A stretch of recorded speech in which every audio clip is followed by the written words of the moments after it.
Hello my dear friends, MathCat YouTube চ্যানেলে লাভ ক্ষতির অঙ্কগুলির যে ধারাবাহিক পর্ব তোমরা দেখছো, আজকের এই ক্লাসে এই পর্বে আরো নতুন কিছু অঙ্ক নিয়ে আমি সমাধান করব। তো আজকের ক্লাসে যে অঙ্কগুলো রেখেছি সেই অঙ্কগুলো আগের ক্লাসে অর্থাৎ আগের পর্বে যে অঙ্কগুলোকে আমি সমাধান করেছি সেই অঙ্কগুলোর সঙ্গে খুবই সম্পর্কযুক্ত। তাই তোমাদেরকে বলবো, প্লিজ তোমরা আগের পর্বের ক্লাসটা একটু দেখে এই পর্বের ক্লাসটা দেখবে, তাহলে তোমাদের বুঝতে অনেকটা সুবিধা হবে। তো আজকের ক্লাসে যে অঙ্কটা রেখেছি দেখো, বলছে 1 টাকায় 6টি ক্রয় করে টাকায় কটি বিক্রি করলে শতকরা 20% লাভ হবে। তো আগের যে অঙ্কগুলো ছিল সে ঠিক এরকম, যে 1 টাকায় 6টি ক্রয় করে 1 টাকায় কটি বিক্রি করলে, এই জায়গাটা কটির যে জায়গা আছে, কটির জায়গায় হয়তো ছিল 5টি বিক্রি করলে শতকরা কত লাভ হবে, ওইটার লাভটা তখন বের করতে হয়েছিল, কিন্তু এখন কটি বিক্রি করেছে এইটা বের করতে হবে। সেই জন্য তোমাদেরকে বলছি যে আগের ক্লাসটা দেখে নাও, তাহলে অনেকটা বুঝতে তোমাদের সুবিধা হবে। এখানে কি করব দেখো, 1 টাকায় 6টি ক্রয় করে টাকায় কটি বিক্রি করলে শতকরা 20% লাভ হবে। এই জায়গায় যদি আমরা টাকায় xটি বিক্রি করে তাহলে কত টাকা লাভ হবে সেটা বের করব। ধরো এরকম 1 টাকায়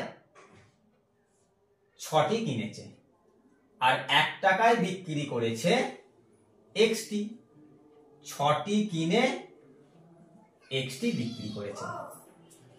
এই যে x এর মানটা নিশ্চয়ই 6 এর থেকে কম হবে, কারণ 6টি যদি কেনে 6 এর যদি বেশি বিক্রি করে তাহলে কি হবে, তার ক্ষতি হয়ে যাবে। তাহলে যেহেতু 20% তার লাভ হয়েছে, তাহলে নিশ্চয়ই 6 এর থেকে সে কম সংখ্যক বিক্রি করেছে, তাহলে এটা কি হচ্ছে না 6 এর থেকে কম হবে। এটা যদি আমরা এরকম করে দিই, 6 এর থেকে কম হবে x এর মান, x এর মান হবে 6 এর থেকে কম। এখন যদি আমরা ক্রস করি তাহলে কি হচ্ছে দেখো, x কে 1 দিয়ে গুণ করলে x, এটা হবে কেনা দাম মানে কস্ট প্রাইস, এটা হলো কস্ট প্রাইস। আর 6 কে 1 দিয়ে গুণ করলে 6 একে 6, এটা হবে সেলিং প্রাইস। তাহলে কেনা দাম x টাকা আর বিক্রি দাম হয়ে গেল 6 টাকা। তাহলে প্রফিট কত হচ্ছে, প্রফিট হবে, বিক্রি দাম নিশ্চয়ই বেশি হবে, 6 বিয়োগ x, এটা হচ্ছে প্রফিট। এই প্রফিটটা কার উপর হবে না কেনা দামের উপর হবে, অর্থাৎ কস্ট প্রাইসের উপর হবে। তাহলে x এর উপর লাভ হচ্ছে 6 মাইনাস x টাকা, তাহলে এইখানে x করে দাও। শতকরা কত লাভ হবে, 100 এর উপর কত লাভ হবে, তাহলে এখানে 100 বসালাম। তাহলে এই যে জিনিসটা বেরিয়েছে এইটা হলো শতকরা কত লাভ, কিন্তু আমাদের অঙ্কেতে অলরেডি দেয়াই আছে শতকরা লাভ বলে দিয়েছে 20%। এটাকে সমান করে দাও, 20 দিয়ে কাটলে 5 20 100 আর 20 একে 20, তাহলে 5 কে 6 দিয়ে গুণ করলে 30 মাইনাস 5 কে x দিয়ে গুণ করলে 5x সমান 1 কে x দিয়ে গুণ করলে x, 5টা x আর 1টা x, তাহলে 30 সমান 6টা x, x সমান কত 6 দিয়ে 5, x সমান 5টি। অর্থাৎ সে 1 টাকায় 6টি ক্রয় করে 1 টাকায় 5টি বিক্রি করেছে, সেই জন্যই তার হয়েছে 20% লাভ হয়েছে। চলো আমরা এটাকে আরেকটু অন্যভাবে করব। সেটা কিরকম ভাবে করব দেখো, যদি সে 6টা কিনে থাকে, টাকায় 6টা কিনেছে আর বিক্রি করার সময় নিশ্চয়ই 6টার থেকে সে কম সংখ্যক জিনিস বিক্রি করেছে, সেই জন্যই তো 20% তার লাভ হয়েছে। 20% লাভ মানে কি 120 আর উপরে 100, এটা করে দাও, দেখবে তোমার উত্তর এসে যাবে। 6 2 12, 2 দিয়ে 5 সমান সে 5টি বিক্রি করেছে। এটা হলো একটা পদ্ধতি। আরো একটা পদ্ধতি আমরা কি করতে পারি দেখো, 1 টাকায় সে কি করেছে না 1 টাকায় সে 6টি জিনিস কিনেছে, এখানে বাই করে দাও। আবার 1 টাকায় সে কি করেছে না টাকায় ধরে নিচ্ছে সে এক্সটি বিক্রি করেছে। এখন সে লাভ করছে কত, ওপরে 100 বসিয়ে দাও, আর লাভ করছে 20%, মানে 120 হবে, এখানে নিচে 120 দিয়ে গুণ করে দাও। এই 0 0 কাটা, 6 দুগুণে 12, 2 দিয়ে 5, তাহলে কত হচ্ছে x সমান 5টি। এইভাবেও করা যাবে। তাহলে এটা হলো 1 নম্বর পদ্ধতি, এটা হলো 2 নম্বর পদ্ধতি, আর এটা হলো 3 নম্বর পদ্ধতি। তোমরা দেখো এই 3টে পদ্ধতির মধ্যে যেটা তোমাদের ভালো লাগবে তোমরা সেই পদ্ধতিটাই অ্যাপ্লাই করে এই অঙ্কের সমাধানটা করবে। নেক্সট অঙ্কটা বলছে এক ব্যক্তি টাকায় 15টি লেবু কিনে টাকায় কটি লেবু বিক্রি করলে শতকরা 25% লাভ হবে। এখানে যদি সে 15টি লেবু কিনে যদি 15টি লেবু বিক্রি করতো তাহলে কোনো লাভ হতো না, লস হতো না। যেহেতু সে 25% লাভ করেছে তাহলে তাকে 15 থেকে কম সংখ্যক লেবু বিক্রি করতে হবে, তবেই তার লাভ হবে। তাহলে দেখবো কতটা সে কম বিক্রি করে। এখন সে 15টি লেবু কিনেছে 1 টাকা দিয়ে, বিক্রি করার সময় 25% সে লাভ করছে, তাহলে বাই 125 করে দাও। 100 যোগ 25 সমান 125। এবার পার্সেন্টের জন্য উপরে 100 বসাও। দেখো 5 দিয়ে যদি আমরা কাটি, 5 3 15, 5 2 10, 5 5 25, 25 দিয়ে 4 সমান 12টি সে লেবু বিক্রি করছে 1 টাকায় এবং লাভ করছে 25%। এটা গেল একটা পদ্ধতি।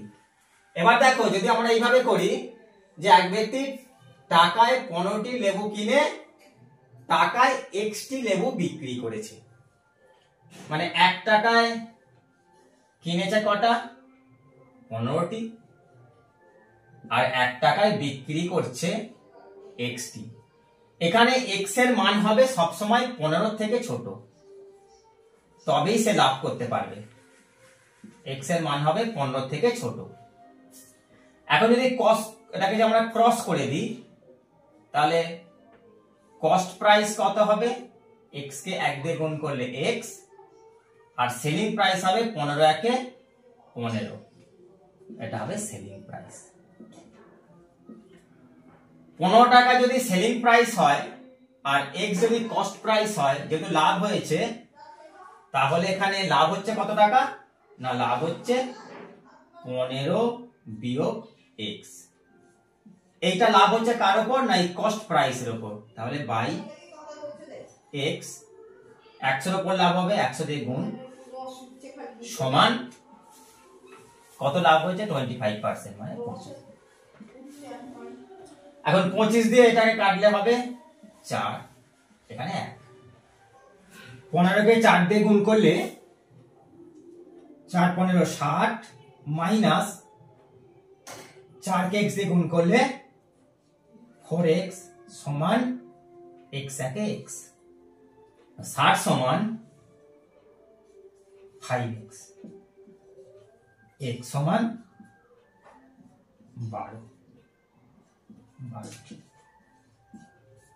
এই হলো আরেকটা পদ্ধতি। পরের অঙ্কটা দেখো, বলছে টাকায় 8টি কিনে টাকায় কটি বিক্রি করলে তার 20% ক্ষতি হবে। এখানে ক্ষতি হচ্ছে, যদি সে টাকায় 8টা কিনে টাকায় 8টা বিক্রি করতো, লাভ ক্ষতি কিছুই হতো না।